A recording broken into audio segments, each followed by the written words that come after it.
front, and if you look at these names, those are our funding angels. Those people donated at $200 increments, and I think we set a record for documentary funding.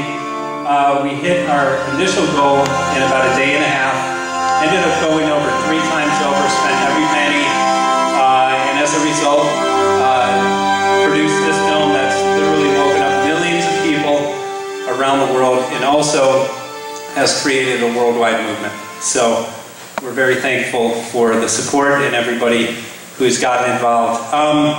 Before we do Q&A, I wanted to mention I travel around the world and usually do events for free. We have t-shirts available at a very low price, and please pick up a DVD and help support the work that we do, because we're able to address this thanks to people like you who are purchasing DVDs and t-shirts and able to address this 7 days a week. And we've lifted the copyright on the DVD, so we encourage everybody who purchases one to make copies and hand out for free as a result. Again, millions of people have seen the DVD, and we have a guy in Tucson who makes about 1,000 copies per week. As a result, his community is completely awakened, and many other people around the world do street outreaches, including myself. When I'm in Los Angeles, I have a group where we hand out some days up to 200, even 400 DVDs, getting them out into the street because it's essential. But it's great to be back here in Maui, and Maui has been a very instrumental place, because of your consciousness here on Maui, but because of the activist heart, because of your heart. And it's really just an honor and a pleasure to be here. And as we're going to go over tonight, we've accomplished many things in a very short time since we initially began filming, and that was in May of 2009. So in less than a year and a half, you guys have grown a lot, and now we have not only public support, but also political support addressing this important issue. So give yourselves a hand.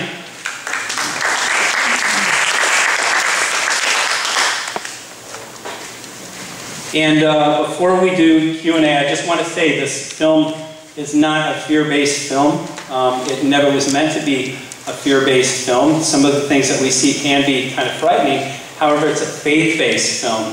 And my hope tonight is that each and every one of you will leave motivated to address this important issue. And bottom line is this: the human spirit is so powerful. We have so much power, but we have to stand up and exercise that power and authority. In my dream, my vision, my goal is to stop these programs so that our earth can begin to heal, and so that the people and the animals on the earth can begin to heal. Real quick though, before I do Q&A, how many people came in not sure if this issue was really happening?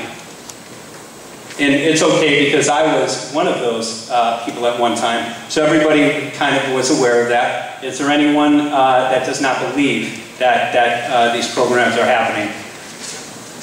Fantastic. Well, then we could go and move forward with activism. So typically, you know, a lot of people come in not believing this because there has been many disinformation campaigns and really an agenda to create doubt and make people believe that this is not real. I think, as we pointed out in the film and illustrated with hundreds of tests, this is a real issue, and it is highly toxic to human health and ecology. But tonight we're going to address this. And this is a meeting of empowerment. So I'd like to do a quick Q&A for anybody that has a question. And if you have your hand up for a long time and I forget calling you, just stand up so I can see you, because sometimes it can get challenging. You have a question?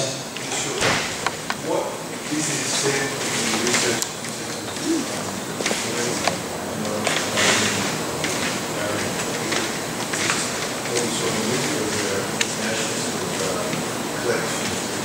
Great question, and the answer was about testing the aluminum levels. What we covered in the film is just scratching the surface. Aluminum levels have been found all around the world. Since we produced the film, many people have tested. You can go to GeoEngineeringWatch.org. They have a library where hundreds of tests that show contamination of aluminum, barium, and strontium.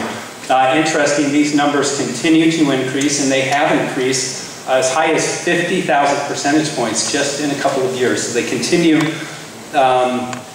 to be on the rise. People in Mojave County, Arizona have begun testing their blood as a result of the film.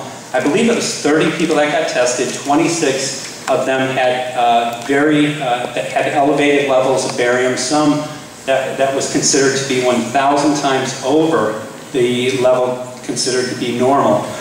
So we're talking about very high amounts. As a result, people are suffering profound health implications as a result. But the good news is we have Dr. Bonnie Marsh here, and she will talk to us, I believe, about some ways to remove these toxins out of our body. But again, this is not localized only here to Maui.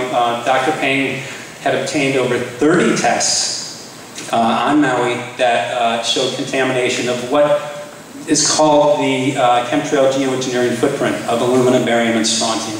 So it is definitely here. The highest test that I've seen from Maui was 400 parts per billion of aluminum. Anything over the single digits is high and is toxic. Next question. Ma'am, and then I'll get you after that. What political support on Maui were you referring to? Well, we're going to be discussing that. Bruce is actually coming up after me, but Dr. Peng is involved with this, and Ellie Cochran, who's going to be, I believe, sponsoring our county ordinance. It's the Clean Sky Ordinance, which will ban geoengineering programs above and around the island of Maui. And you had a question? Yeah, if you had the ability to have a large mailing list to send this to, do you have something that's relatively short and concise that would cite scientific references, that things that skeptics would take on board, that would be something short? Could you then also send this video? Could you send a digital file to someone and say, if you wanted to tell me? Absolutely.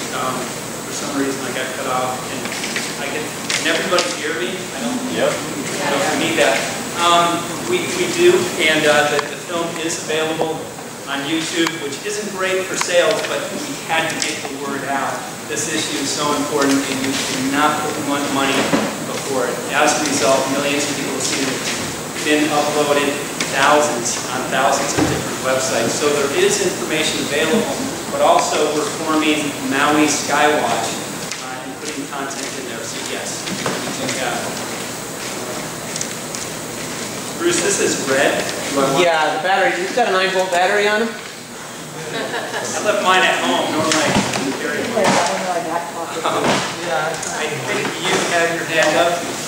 Yeah, I was at the conference up in Kukulani that Lauren Pang was speaking at. He said that it's one of his interns did 40 days consecutive testing for aluminum, barium, and strontium and haiku, and he said that they didn't find anything. That's what he told us.